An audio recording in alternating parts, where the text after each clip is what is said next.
Autoline Daily is brought to you by Bridgestone, your journey, our passion, and by Dow Automotive Systems, improving durability and increasing design flexibility with Betamate structural adhesives at dowbetamate.com. Thank you for joining us on Autoline Daily. There's a lot going on in the global automotive industry, so let's get to it. General Motors has a market share problem in the American market. Despite coming out with its best cars and trucks in years, the company has not gained any market share. Last month its share went up, but for the year it's flat. Speaking to reporters in Detroit yesterday, Mark Royce, the executive vice president of GM's North American operations, said that's partly due to having fewer brands, fewer dealers, and lower fleet sales. But it's also because GM does not have its own captive finance operations. Remember, GM sold off GMAC to raise money before the bankruptcy. Royce says this especially hurts in writing targeted lease programs, that is, offering specific leases for a car in a region of the country to stay competitive with other automakers. It also hurts in writing competitive commercial fleet deals. It definitely hurts us, Royce said. Well, here's my Autoline insight. I heard it through the grapevine. GM is working on getting its own captive finance operations. Look for an announcement in the months to come. Nissan just posted earnings for the first half of its fiscal year, and while the numbers look good, CEO Carlos Ghosn lowered his outlook for the second half due to slow sales in Europe and developing countries, but also, and this is interesting, because of the high cost of recalls. Well, the market did not like hearing that. Nissan stock plunged 10% yesterday. That's a huge drop. And this also explains the management shakeup at Nissan that we've been reporting about. But maybe this will help the situation. Nissan and Renault are going to expand their collaboration with Mitsubishi.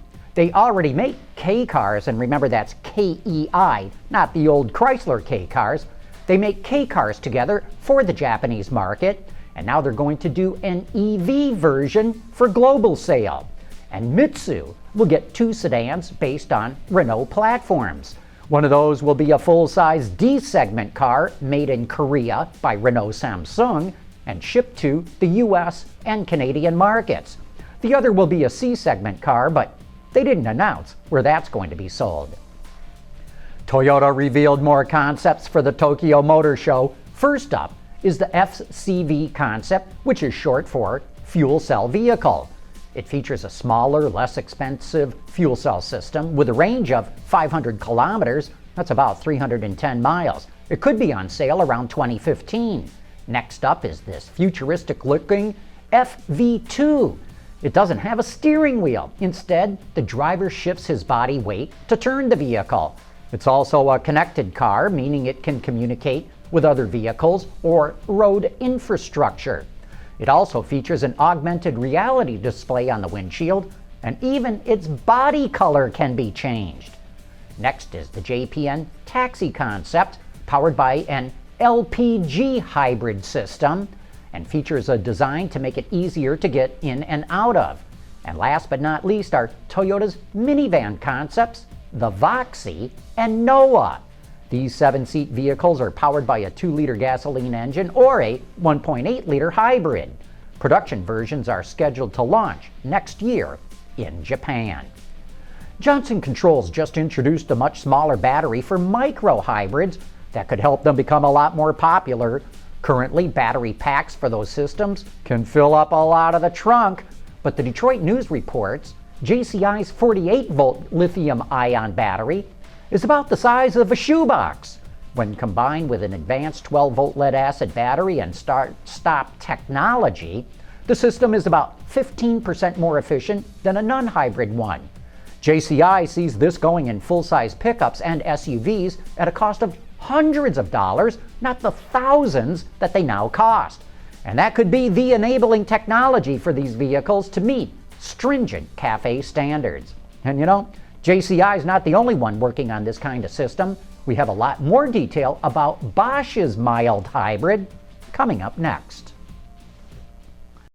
Dow Automotive Systems, driving solutions in automotive, commercial transportation, and aftermarket with innovative products like Betamate structural adhesives. Lighter, stronger, safer. DowBetamate.com.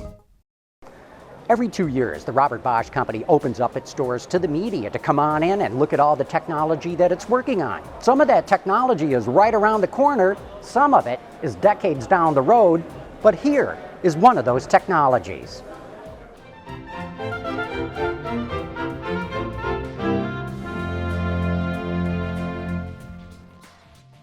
The boost recuperation system contains 3 parts. We have the boost recuperation machine, which is replaced by the alternator is replaced by the recuperation machine, which works on 48 volts. So we have an additional battery and a DC-DC converter to supply the 12 volt side as well.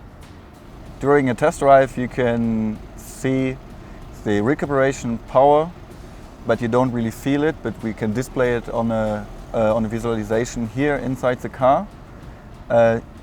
So you can see that the power consumption is better than with a normal car. You can see the BRM start, that it's with less noise and less vibration in a smaller time or in shorter time than a conventional starter. And you can see the coasting functions where you use at 0 RPM without any fuel consumption, and with a comfort start, a restart with the BRM. It's a mild hybrid system on 48 volt, which can be used in conventional powertrains without changing the whole powertrain itself. You don't really feel the recuperation, but it saves CO2 without any feeling for the driver, and you have a much better start performance. It's faster and with less noise than the conventional starter. You know, automakers always want to make it seem like they invented everything on their cars. But as you can see, suppliers like Bosch and JCI are major sources of new automotive technology. Hey, speaking of technology, don't forget to join us Thursday night for After Hours when our guest will be Taj Yukhtar, the chief engineer on the new Chevrolet Corvette. What questions would you like to ask him?